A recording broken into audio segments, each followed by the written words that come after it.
and symbols, ritual, tradition, miracle, and wonder. Scripture today was chock full of all kinds of powerful images. The angel voices, the trembling foundations,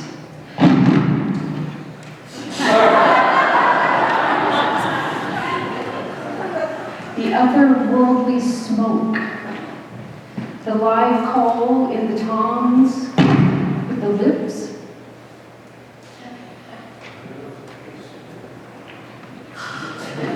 Is it me? All right. The six-winged seraph. What does that even mean? There were thrones. King David, Jesus healing diseased bodies, Jesus healing broken, hurt, and bruised lives. This room is full of signs and symbols. Candles, robes, the stole, crozier, wave that thing. The bread, the wine, the glass, the windows. It's almost like we ourselves could be part of the book of Acts. I'm thinking somewhere in chapter 14, in the beginning there, it says, "So they remained for a long time, speaking boldly for the Lord, who bore witness to the word of his grace, granting signs and wonders to be done by their hands." That is happening here today. But amidst all of that, there was a very quiet, sweet moment in Peter's letter, where he beseeches all the church leaders to care for God's flock with the diligence of a shepherd. He said, don't be bossy. Don't be telling people what to do. Set an example. Show them tenderly the way. Show them the way. Be a sign. Don't just look for signs and symbols. Become one. That's a substantial request. But it should be a familiar one, because one of the essential things we believe about ordination is that the priesthood itself is a sign. Ordained persons are an outward expression of an inward grace. They are a sacrament, a sign of the priesthood of all believers. A priesthood that does not require ordination. Not yours, not yours. It is foundational. It is the priesthood of God's people. It was granted to us on the day of resurrection. It is authorized by our baptism, and it is exercised everywhere, in the halls and corners of our everyday lives. She will be that sign. Her ordination, our business today, will make her a sacramental model, a religious icon that reminds us both of who she is and who we are. Her ordination, her priesthood will point to the expression of every priesthood. She will be a sign.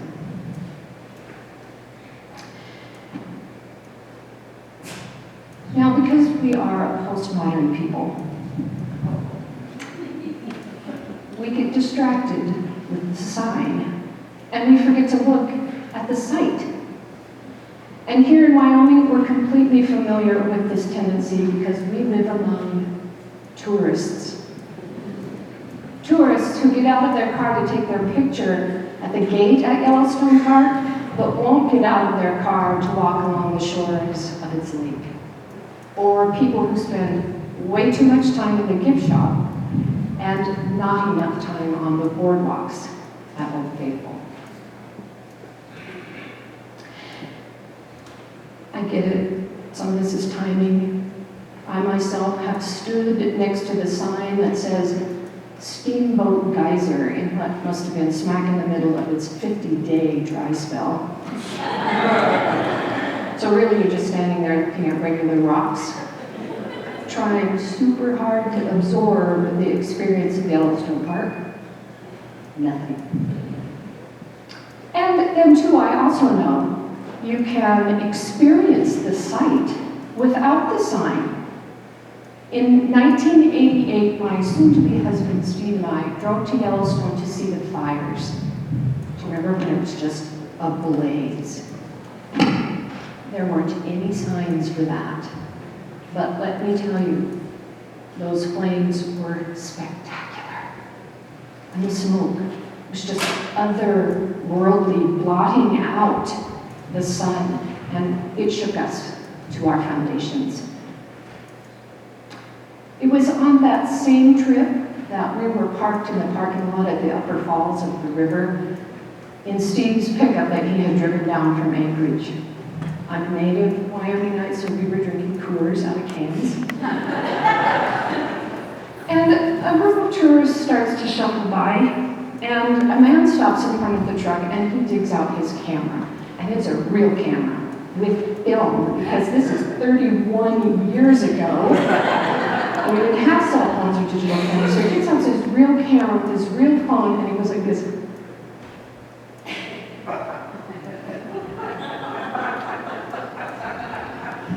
He takes a picture of Steve's license plate from Alaska.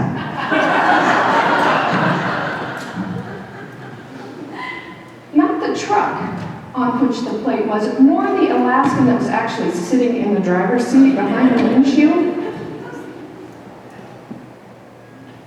If I have to spell this out, I'm going to. When you take a picture of a sign, that is not an authentic experience. There's no encounter. There's no back and forth. You're just a tourist. Now, if we are truthful, we might admit that authentic experience isn't always on our minds. I know this because 8 million people a year visit the Louvre to see the world's most recognized painting, the Mona Lisa.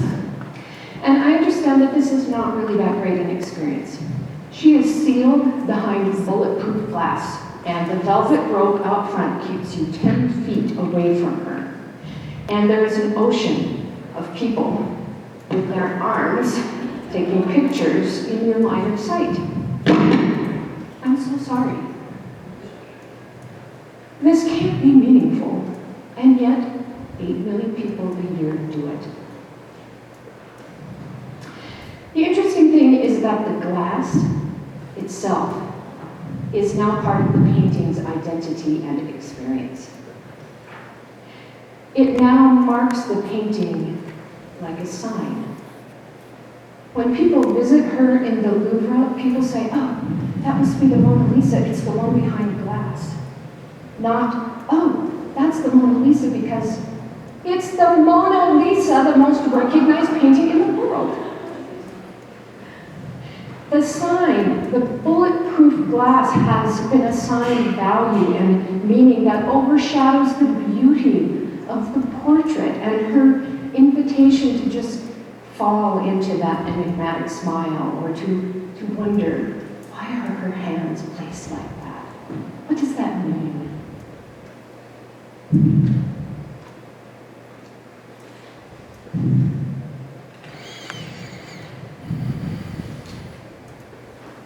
When we are in tourism mode, this is how a priest's collar or a stole can also work. When you see it, you may say, "Oh, there's a sacred person because she has on a collar," instead of saying, "Oh, there's a sacred person because she's a sacred person. And I recognize what's sacred in her because I am a sacred person." The very thing that should be a sign or an invitation, which I'm feeling now is sort of repulsive.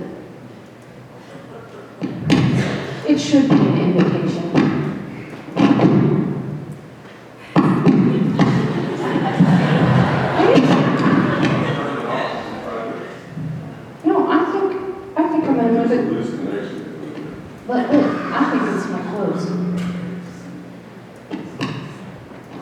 So I'm going to move it.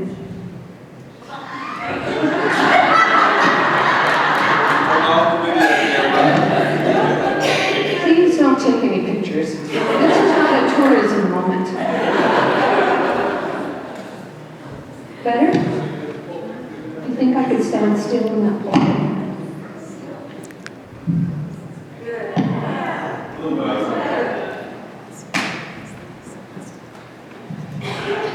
The collar, the stole, can overshadow the beauty of our common priesthood and its invitation to fall into grace and to join hands and heal diseased people and lives that are bruised and hurt and broken. But there is good news too. The Louvre's Leonardo da Vinci exhibit opening this October, I know you're going to go, offers people a chance to get within touching distance of this portrait in an empty gallery. The intimate access will be delivered by a virtual reality headset. So viewers go into an empty room and they put on the headset for what the press release calls an immersive experience, in which the crowds magically evaporate. And the viewer will step behind the glass to access the intriguing portrait up close in an entirely new and transformative way.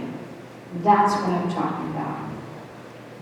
That is what ordained priesthood is about. It is immersive.